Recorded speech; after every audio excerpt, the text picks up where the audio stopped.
Praise the lord. ప్రభుతో ప్రతిదినం అనే యొక్క ఆడియో డివోషన్స్ ద్వారా మిమ్మల్ని కలుసుకున్నటకు నాకు చాలా సంతోషంగా ఉంది. ప్రియులారా, ప్రభు కృపను బట్టి బాగున్నారు కదూ. ఈరోజు అంశము రాహాబు విశ్వాసము. లేఖన భాగము హెబ్రీలకు రాసిన పత్రిక 11వ అధ్యాయము 31వ వచనం.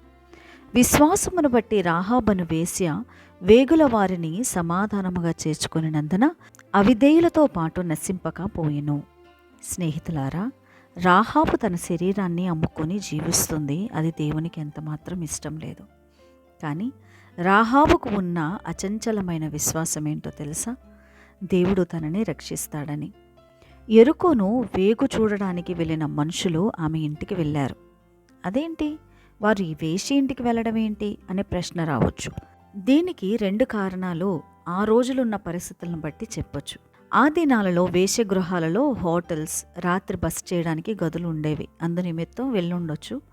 రెండోది, అనేక మంది అక్కడికి వస్తూ పోతూ ఉంటారు కాబట్టి వారికి కావలసిన సమాచారం దొరుకుతుందని వెళ్ళి ఉండొచ్చు.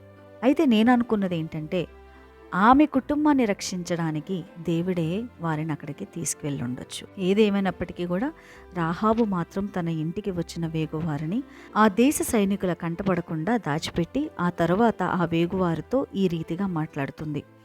యెహోవా ఈ దేశమును మీకిచ్చుచున్నాడనియో, మీ వలన మాకు భయము పుట్టుననియో, మీ భయము వలన ఈ దేశ నివాసులందరికీ ధైర్యము చెడుననియో నేను ఎరుగుదును.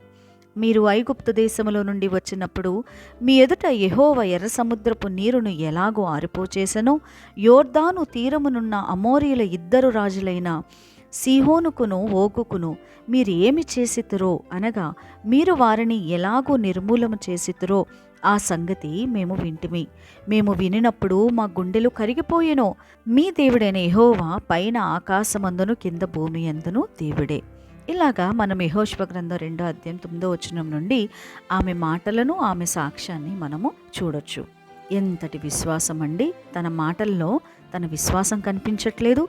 వేశ్యగా సమాజంలో అపవిత్రమైన జీవితాన్ని జీవిస్తున్నప్పటికీ ఆమె విశ్వాసము తనతో పాటు తన కుటుంబం అంతటినీ రక్షించగలిగింది. అంతేకాదు, ఆమె విశ్వాసం ఆమెకు పరిశుద్ధుడును మన ప్రియ రక్షకుడైన యేసుక్రీస్తు వంశావళిలో ఒక ప్రత్యేకమైన స్థానాన్ని ఇచ్చింది. ఇంత గొప్ప ధన్యత రాహాబుకు దేవుడిచ్చాడు. రాహాబుకున్న విశ్వాసం తన కుటుంబాన్ని రక్షించింది. దేవుని ప్రణాళికలోనికి ఆమె వచ్చింది. దేవుని పట్ల విశ్వాసం కలిగి ఉందాం, పరిశుద్ధ జీవితాన్ని కలిగి ఉందాం, సాక్షులుగా జీవిద్దాం. దేవుడట్టి కృపను మనందరికీ అనుగ్రహించునుగాక. ఆమేన్.